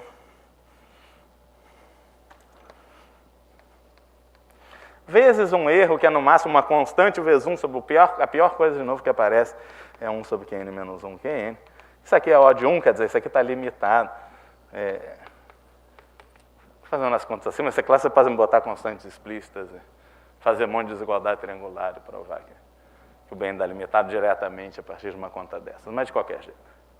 Provamos o teorema de Lagrange e temos um tempinho para comentar um pouquinho sobre o espectro de Lagrange, que eu acho que tem esse nome por causa desse teorema, que tem um pouco a ver com o início da conversa, mas vamos lá.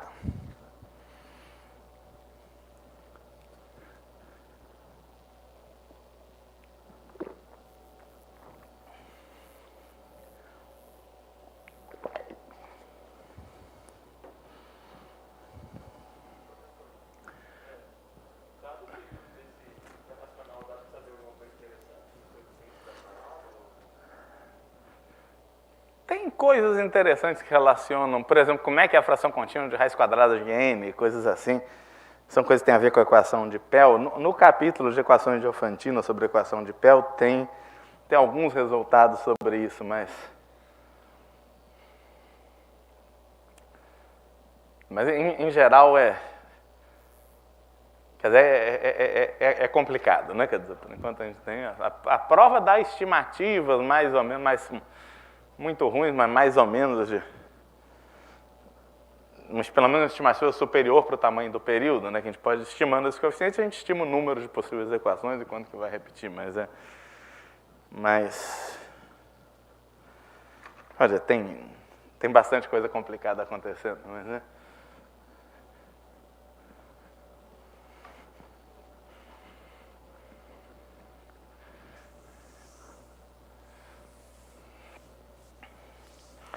Vamos lá, a gente provou o teorema de Dirichlet primeiro, depois o Hurwitz-Markov, né? Por enquanto é o nosso teorema, que diz que, em particular, que para qualquer alfa irracional, essa desigualdade alfa menos p sobre q menor que 1 sobre raiz de 5, esse que é o quadrado, tem infinitas soluções.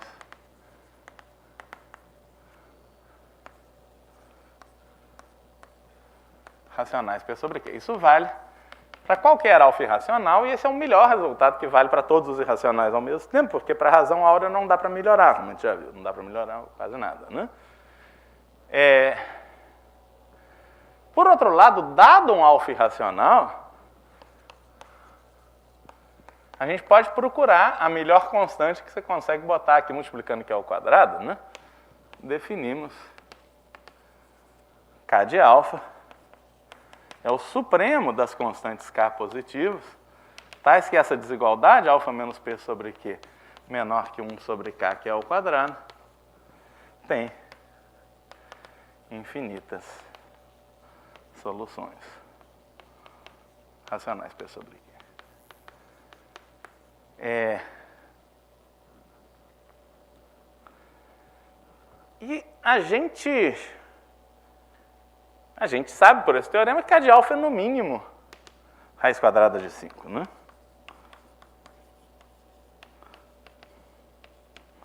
Para todo alfa irracional. Mas pode ser maior, de fato pode ser infinito. Como você tem infinitas aproximações com erro menor que 1 sobre raiz de 5, que é o quadrado, que em particular é menor que 1 sobre 2, que é 2, né? Qualquer aproximação que interessa para estimar o k de alfa tem que vir da fração contínua de alfa, né? Se o k é maior ou igual a raiz de 5, que é o que interessa, raiz de 5 está nesse conjunto, você quer achar o supremo, só está interessado em caras maiores ou iguais a raiz de 5. Se k é maior ou igual a raiz de 5, e alfa menos p sobre q for menor que 1 sobre k, que é 2, bom, isso aqui em particular vai ser menor ou igual a 1 sobre raiz de 5, que é 2, que é menor que 1 sobre 2, que é 2. Né? Logo, p sobre q tem que vir da fração contínua de alfa.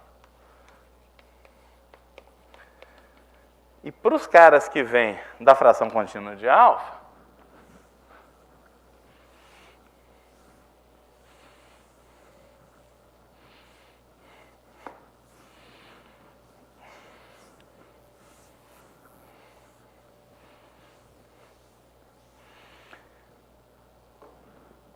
a gente tem uma primeira estimativa até antes da fórmula mais precisa, que diz que alfa menos Pn sobre Qn é sempre menor que 1 sobre AN mais 1 Qn ao quadrado, mas não é muito melhor que isso, é maior que 1 sobre AN mais 1 mais 2 vezes Qn ao quadrado.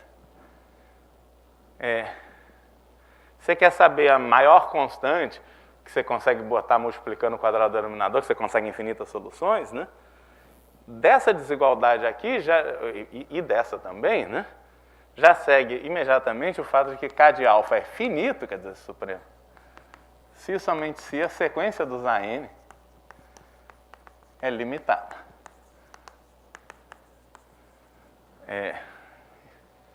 E nesse caso, essa desigualdade já está dizendo que K de alfa é no máximo, bom, lim super, quando o n tende a infinito. A sequência dos AN é limitada, só tem um número finito de valores. Mas o que interessa são os AN que aparecem infinitas vezes. A pergunta é qual é o maior AN que aparece infinitas vezes. Porque só aparece um número finito de vezes, a partir daí você só vai ter um número finito de aproximação muito boa.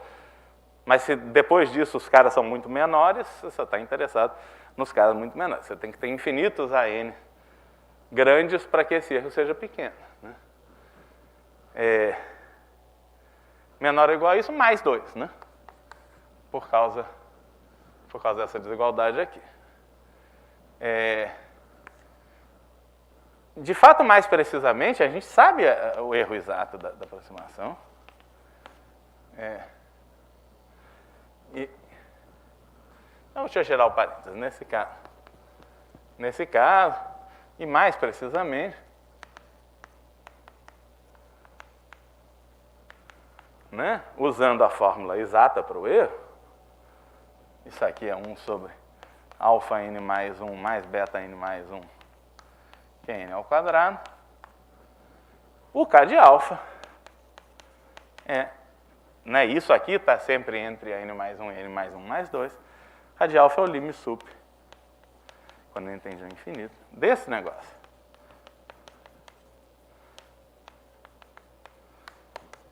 Aí tanto faz, você pode trocar n mais 1 por n, que, né, lim sup de xn, lim sup xn mais 1 é a mesma coisa, né?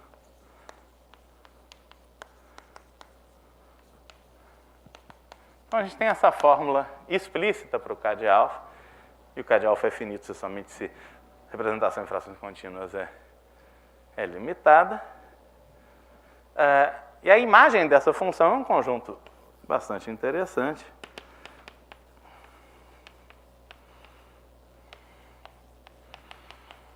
Todos os valores finitos, digamos, K de alfa pode ser infinito, né?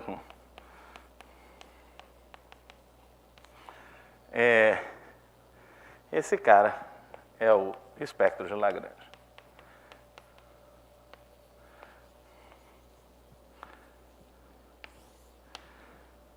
O teorema de Hurwitz-Markov basicamente determina um menor elemento do L, né? O mínimo de L, o menor elemento de L é a raiz quadrada de 5. Né? Porque K de alfa é sempre no mínimo raiz de 5, K da razão áurea, também pelo teorema de Hurwitz-Markov, é exatamente raiz de 5. Né?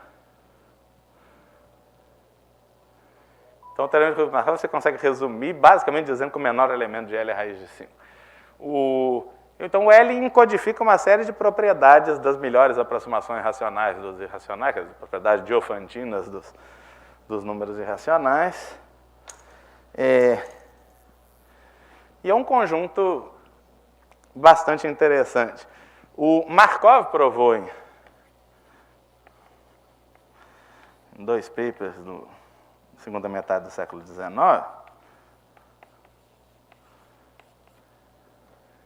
que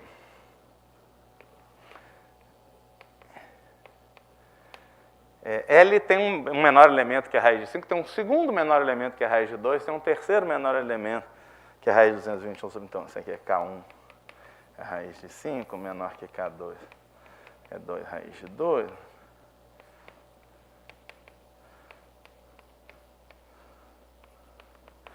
Onde esses Kn são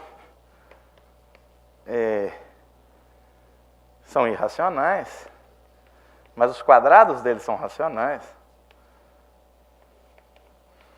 E eles tendem a 3, né?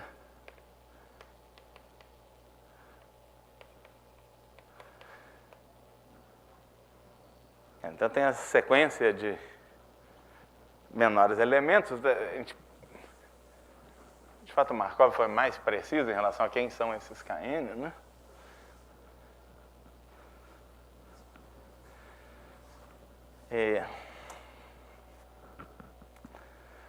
Mas eu vou deixar como exercício provar aqui.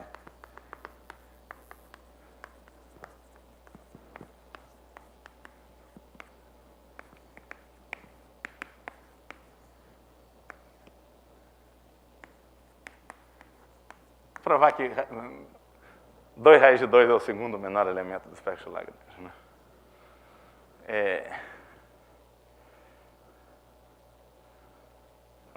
Naturalmente, essa fórmula ajuda, né?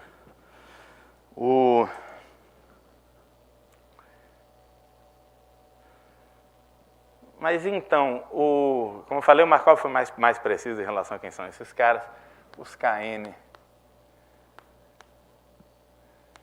são exatamente os números da forma raiz de 9 menos 4 sobre Z2, onde Z é um inteiro positivo e existem outros dois inteiros positivos. Inteiro, um menor ou igual a x menor ou igual a y menor ou igual a z, de maneira que x, y, z formam uma solução de uma certa equação diofantina, que é chamada equação de Markov, que é essa aqui. x2 mais y2 mais z2 é 3xyz.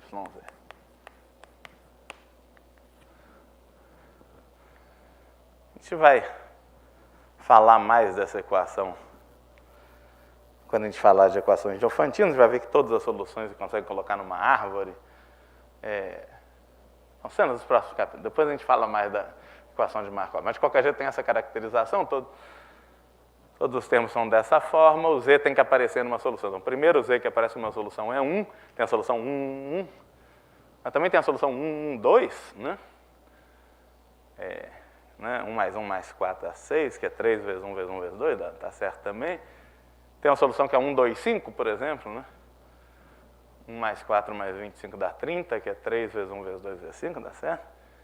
Então, os primeiros valores possíveis de z são 1, 2 e 5, que dão esses três primeiros valores, raiz de 5, né? 9 menos 4 é 5. Raiz de 8, né? 9 menos 1. E raiz de... 9 menos 4 sobre 25. 9 vezes 25 menos 4 dá 221, né? Dá raiz de 221 sobre 5. Isso aí. 225 menos 4, 221. Embaixo sobra o 5. Muito bem. Então, o espectro de Lagrange começa discreto, no certo sentido, começa com uma sequência que converge a 3. 3, então, é o menor ponto de acumulação do espectro de Lagrange. Dá para provar que L é um subconjunto, é um conjunto fechado.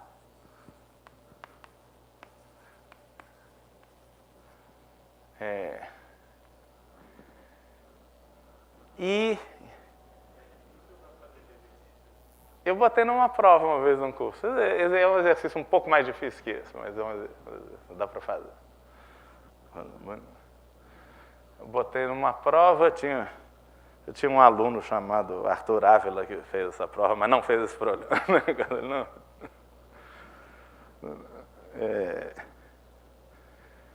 Mas dá para fazer.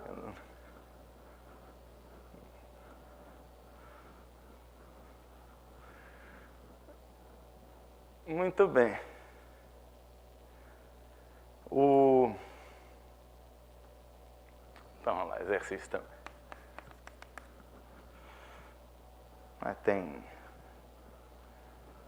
vários livros, não é totalmente trivial, não. Mas então, ele começa discreto, mas ele não é discreto o tempo todo. Então, Tem um teorema do Marshall-Hall, um artigo que ele, de fato, publicou no Annals, em 1947, que o enunciado principal do artigo dele é um enunciado sobre somas de conjuntos de Cantor, que diz que o enunciado dele é assim: qualquer número real você pode obter como soma de duas frações contínuas, que, com a possível exceção das partes inteiras, só tem 1, 2, 3 e 4 como coeficientes.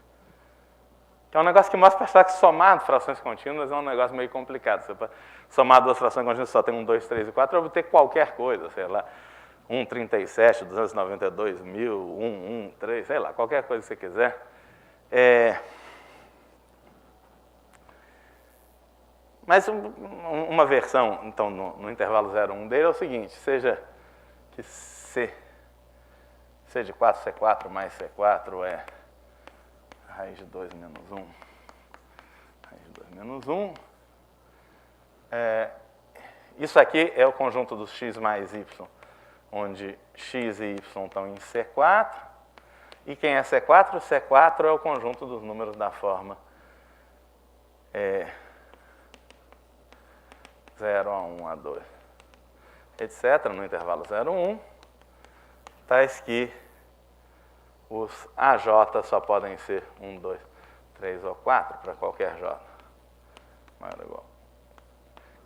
São os números do intervalo 0, 1, cuja representação em frações contínuas só tem coeficientes 1, 2, 3 e 4. Né? Isso é um conjunto de Cantor regular definido pela restrição da transformação de Gauss a um certo subintervalo, por exemplo, o intervalo 1/5, 1, os pontos você aplica a transformação de Gauss e nunca sai do intervalo 1/5, 1. Né? Então você tem os 4 primeiros ramos da transformação de Gauss. De qualquer jeito, então o negócio tem a ver com o teorema do Hall, é isso, mas isso implica, e se você acredita nisso, o corolário é um exercício também, que o espectro de Lagrange contém toda uma semirreta, por exemplo, 6 infinito. Então, se a gente fizer um desenho, ele começa discreto em raiz de 5, 2 raiz de 2, etc. Consequência converge a 3. Ele contém toda uma semirreta que, de fato, começa antes de 6, ele começa numa coisa tipo 4,5278, etc., que é um número algébrico explícito, que tem a ver com raiz de 462, quer dizer, um inteiro mais outro inteiro vezes raiz de 462 sobre outro inteiro. Mas esses inteiros são grandes, são da ordem de centenas de milhões, então. Mas é um algébrico explícito, simpático, em que é de raiz de 462, tem no livro. Isso é um teorema do Feynman, de 1975. Mas a pergunta é o que acontece no meio, né? Bom, e aí tem um teorema meu que acontece no meio, que entre 3 e o início isso aqui é o chamado raio de Hall, né, a maior semirreta que está contida no espectro de Lagrange. Logo depois de 3, o espectro de Lagrange começa a conter conjuntos de Cantor, de fato conjuntos de Cantor dinamicamente definidos, que tem dimensão de Hausdorff positiva. E uma coisa acho que o próprio Marshall-Hall provou é que, por exemplo, se você olha até raiz quadrada de 10, que é tipo 3,16 alguma coisa, a medida de Lebesgue do espectro de Lagrange de interseção com menos infinito raiz quadrada de 10 é 0. De fato, a dimensão de Hausdorff do espectro de Lagrange até raiz de 10 é menor que 1. E eu provei o seguinte.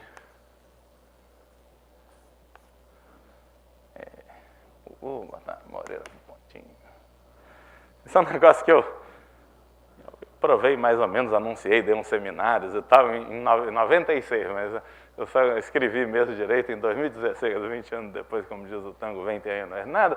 Saiu publicado em 2018, no ano, mas em particular diz que se você chama de D de T a dimensão de Hausdorff do espectro de Lagrange de interseção com menos infinito t. Não tem muito tempo de explicar a dimensão de Hausdorff, tem só mais 3 minutos, mas depois. Essa função é contínua.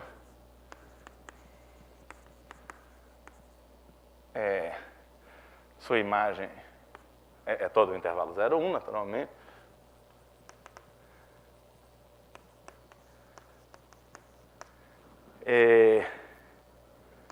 D de 3 mais epsilon já é positivo para todo epsilon positivo, quer dizer, imediatamente depois de 3 ele já tem dimensão positiva, mas bem pequenininha, né?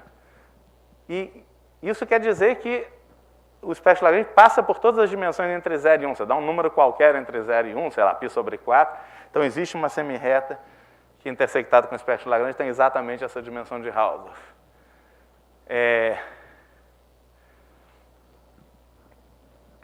Ela é contínua, mas ela não é Hölder contínua,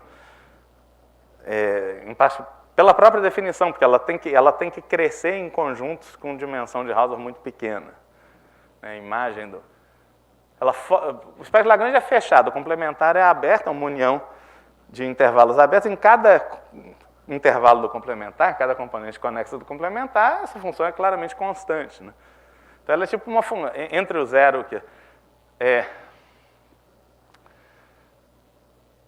ela fica 1 antes de raiz de 12, quer dizer, existe d de raiz de 12. Quer dizer, isso é o que tinha no teorema nessa época, né?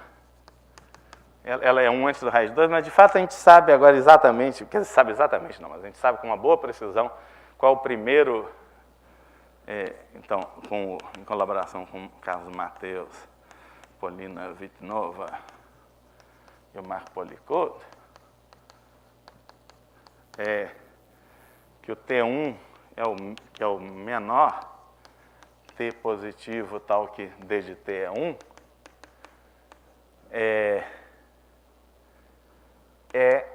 a representação decimal começa com 3,334384. Quer dizer, isso aqui está entre, ou seja, isso aqui está entre 3,334384 e 3,334385, né? Isso que a gente provou. Então, ela, até aí, né, até essa constante, ela... Então, é uma função que até aí ela é uma função de Cantor, quer dizer, ela é localmente constante num aberto denso. Bom, também provei que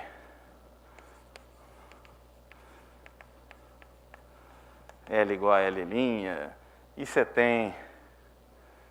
quer dizer, o espectro de Lagrange tem vários pontos isolados, quer dizer, não só os pontos iniciais, mas, por exemplo, raiz de 13 é um ponto... Ele tem um gap famoso, que é raiz de 12, raiz de 13. Até raiz de 12, o espectro de Lagrange é a imagem por essa função K de alfa dos caras que só tem 1 e 2 na fração contínua. Raiz de 13 é o menor cara correspondente a uma fração contínua que tem infinitos 3. De fato, é a imagem de 3, 3, 3, 3, 3. Raiz de 13 é um ponto isolado.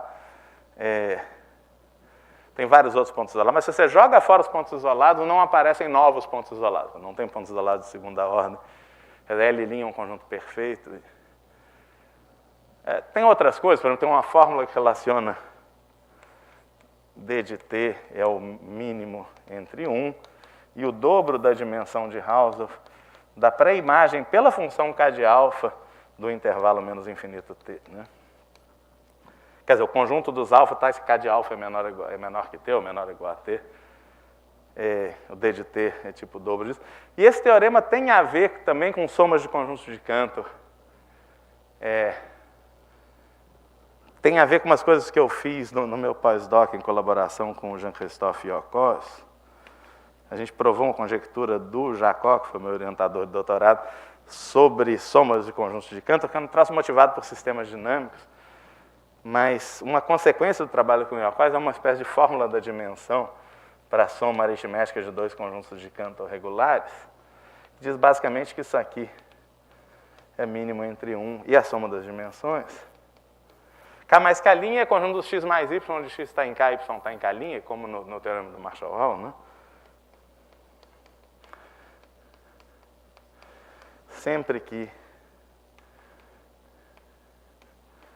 K e K' são conjuntos de Cantor regulares, ou seja, dinamicamente definidos. Eu não tenho muito tempo de falar disso. E não ambos essencialmente afins, né? E K não.